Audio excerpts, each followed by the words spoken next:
ये कहानी कृष्ण भक्त मीरा की है, जो बचपन से ही भगवान श्री कृष्ण की परम भक्त थी। इसीलिए उसके माता पिता ने उसका नाम मीरा रखा था। मीरा के पिता फलों का ठेला लगाते थे और माँ लोगों के घरों में बर्तन साफ किया करती थी। फिर भी घर चलाना बड़ा मुश्किल हो जाता था। वो सभी एक टूटी फूटी झोपड़ी में रहते थे। जैसे जैसे मीरा बड़ी होती जा रही थी, कृष्ण भक्ति में उसका मन और ज्यादा लगने लगा था। उसने अपनी झोपड़ी के कोने में भगवान कृष्ण के बाल स्वरूप को स्थापित किया हुआ था। वो अपने बाल गोपाल का पूरा ख्याल रखा करती थी। एक रात बहुत तेज बारिश होने लगी। मीरा की झोपड़ी में छत से पानी टपकने लगा और झोपड़ी में पानी भरने लगा। मीरा की माँ घबरा गई और मीरा से बोली, मीरा, ओ मीरा, जल्दी उठ बेटा, बारिश का पानी अंदर आ रहा है बेटा। मीरा को आवाज लगाने के बाद लीला अपने पति को उठाती है। तीनों घबरा जाते हैं। मीरा उठते ही सीधे अपने बाल गोपाल की मूर्ति को उठा लेती है और अपने माता पिता के साथ बाहर चारपाई पर बैठ जाती है। वो तीनों बारिश के थमने का इंतजार कर रहे थे, लेकिन बारिश नहीं रुकती, बल्कि पहले से भी तेज हो जाती है। धीरे धीरे झोपड़ी में घुटने तक पानी भर गया और सारा सामान पानी में बहने लग गया। ये देखकर मीरा के पिता रामू ने अपनी पत्नी लीला से कहा, लीला, पानी बहुत भर गया है, बारिश भी थमती नहीं। दिख रहा है हमें यहाँ से निकलना होगा। लेकिन हम जाएंगे कहाँ इतनी रात में? घर का लगभग सारा सामान पानी में बह चुका था, लेकिन मीरा ने अपने बाल गोपाल को कसकर पकड़ रखा था। रामू किसी तरह लीला को लेकर झोपड़ी से बाहर आ गया। बाहर तेज बारिश हो रही थी। तभी मीरा ने अपने पिता से कहा, बाबा, पास में ही कृष्ण मंदिर है, चलिए हम वहीं चलते हैं। वहाँ ये पानी हमारा कुछ नहीं बिगाड़ पाएगा। बिल्कुल सही कहा बिटिया, अब कृष्ण कन्हैया ही हमें बचा सकते हैं। लीला, जल्दी चलाओ। तीनों बारिश में भीगते हुए मंदिर पहुंचते हैं। मंदिर थोड़ी ऊंचाई पर था, इसलिए वो वहां पर सुरक्षित थे, लेकिन उनकी झोपड़ी पूरी तरह से बर्बाद हो चुकी थी। ये देखकर तीनों की आंखों में आंसू आ जाते हैं। लीला रोते हुए कहती है, हे भगवान, ये क्या हो गया? अब हम कहाँ रहेंगे, कहाँ जाएंगे हम? माँ, तुम परेशान मत हो, तुम देखना, मेरे बाल गोपाल सब ठीक कर देंगे। तीनों पूरी रात मंदिर में ही गुजारते हैं।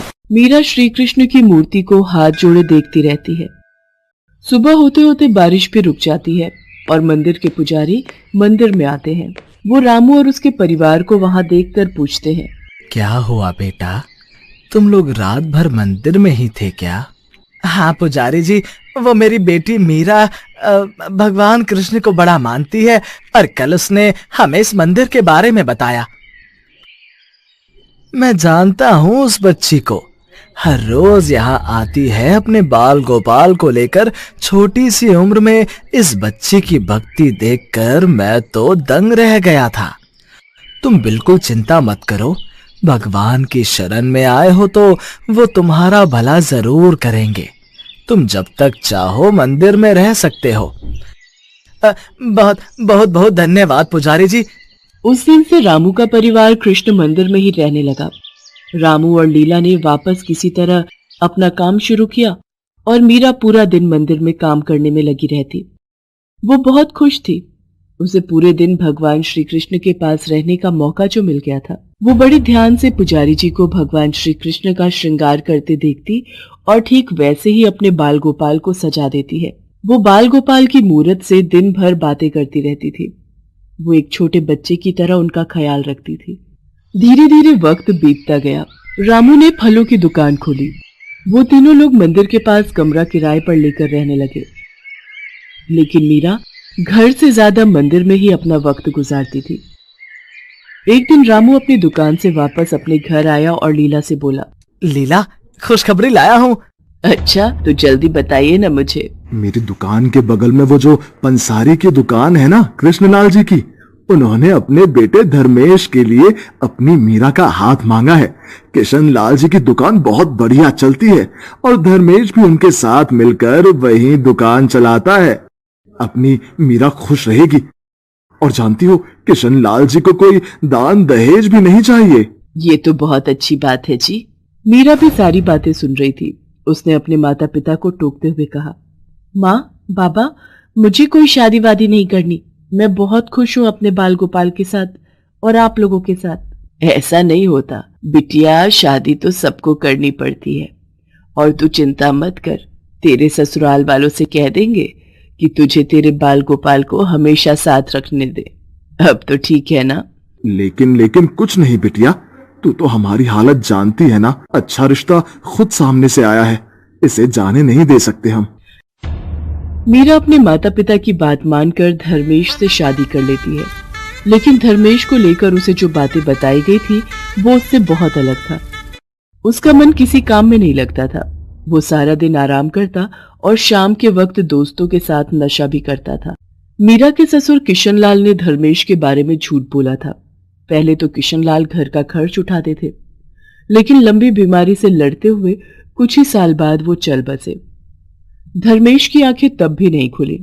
किशनलाल की दुकान भी बंद हो गई। मीरा की सास का देहांत बहुत पहले ही हो गया था। ऐसे में धर्मेश और अपना पेट भरने के लिए मीरा ने लोगों के घरों में काम करना शुरू कर दिया। इन सब की वजह से मीरा अपने बाल गोपाल के साथ ज्यादा वक्त नहीं बिता पाई थी, जिसका उसको बहुत दुख होता था। एक दिन मीरा रात को काम करके वापस घर लौटी तो उसने देखा कि धर्मेश नशे में धुत चीजों को इधर उधर फेंक रहा है। वो मीरा के बाल गोपाल को भी जमीन पर गिराने ही वाला था कि मीरा ने उसे रोक लिया और गुस्से से बोली, ये क्या कर रहे हो? मेरे बाल गोपाल को हाथ लगाने की तुम्हारी हिम्मत कैसे हुई? धर्मेश मीरा को धक्का देकर जमीन पर गिरा देता है। तेरी हिम्मत कैसे हुई मेरे सामने ऊंची आवाज में बात करने की? जो दारू की बोतल लेकर आया था वो कहाँ है? मुझे दे जल्दी से, नहीं तो मैं तुझे घर से बाहर निकाल दूंगा अभी। मीरा उसे शराब की बोतल लेकर देती है और फिर रोती हुई अपने बाल गोपाल से कहती है, मुझे माफ कर दो कान्हा जी, अब से आप हमेशा मेरे साथ ही रहोगे। मैं आपको कभी अकेला छोड़कर नहीं जाऊंगी। धर्मेश का बर्ताव और स्वास्थ्य दिन पर दिन खराब होता जा रहा था। उधर मीरा अब मां बनने वाली थी, लेकिन फिर भी धर्मेश में कोई बदलाव नहीं आया। कुछ कमाकर घर लाना तो दूर, वो मीरा की कमाई भी उससे छीन लेता था और उन पैसों से नशा करता था। मीरा के माता पिता भी अब इस दुनिया में नहीं थे। मीरा बिल्कुल अकेली पड़ गई थी। हद से ज्यादा नशा करने की वजह से धर्मेश की तबीयत खराब रहने लगी। जल्दी ही वो बिस्तर पर आ गया। नशे की लत ने उसे मौत के करीब लाकर खड़ा कर दिया था। जब धर्मेश को इस बात का एहसास हुआ तो वो एक दिन मीरा से बोला, मीरा, हो सके तो मुझे माफ कर देना।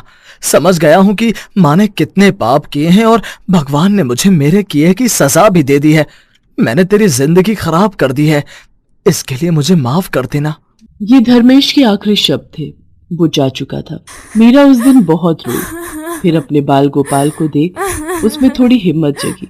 कुछ ही महीनों बाद मीरा ने एक प्यारे से बेटे को जन्म दिया और अब वो अपने बेटे के लिए जीने लगी। उसने अपने बेटे का नाम चंदन रखा। धीरे धीरे चंदन बड़ा होने लगा और जैसे वो चंदन का ख्याल रखती थी और वैसे ही अपने कृष्ण जी का भी ख्याल रखती थी। पर चंदन को ये सब समझ में नहीं आता था। एक बार चंदन ने मीरा से पूछा, माँ, ये बाल गोपाल कौन है?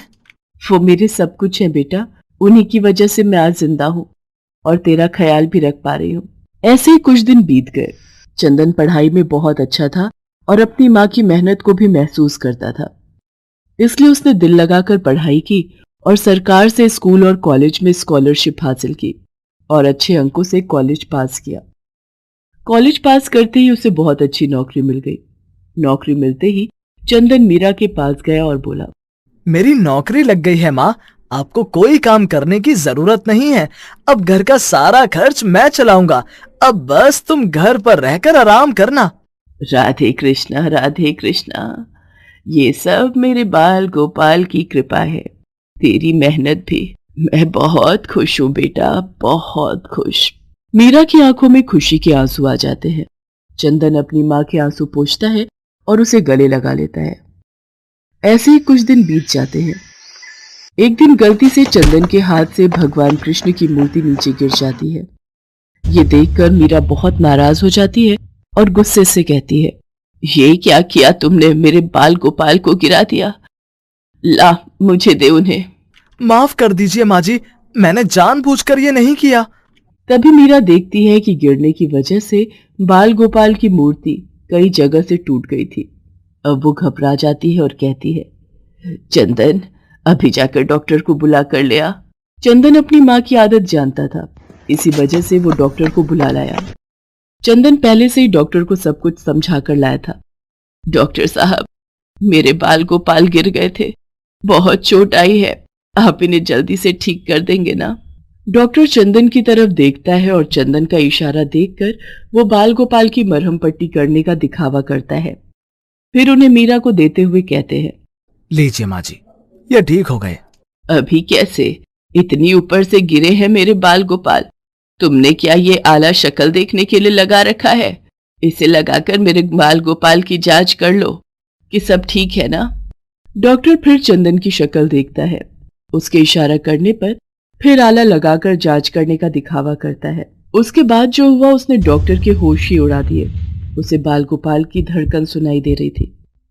उसने एक बार नहीं कई बार जांच की, पर हर बार उन्हें दिल की धड़कन की आवाज सुनाई दी। डॉक्टर के चेहरे का रंग ही उड़ गया। उसे ऐसा देख चंदन ने डॉक्टर से पूछा, क्या हुआ डॉक्टर साहब, तबीयत तो ठीक है? डॉक्टर आला देकर चंदन को भगवान बाल गोपाल की धड़कनों की आवाज सुनाता है। वो दोनों ही दंग रह जाते हैं। फिर मीरा उनसे आला छीन लेती है और कहती है, लाओ ये मुझे दो, पता नहीं क्या खेल कर रहे हो इतनी देर से। मीरा भी बाल गोपाल की धड़कन सुनती है, लेकिन चौंकती नहीं, बल्कि उसे अच्छा लग रहा था। ऐसा लग रहा था कि वो कई सालों से इन धड़कनों को सुनती आ रही है। उसके चेहरे पर संतोष था। वो बाल गोपाल को अपने माथे पर लगाती है और कहती है, ठीक है, मेरे बाल गोपाल बिल्कुल ठीक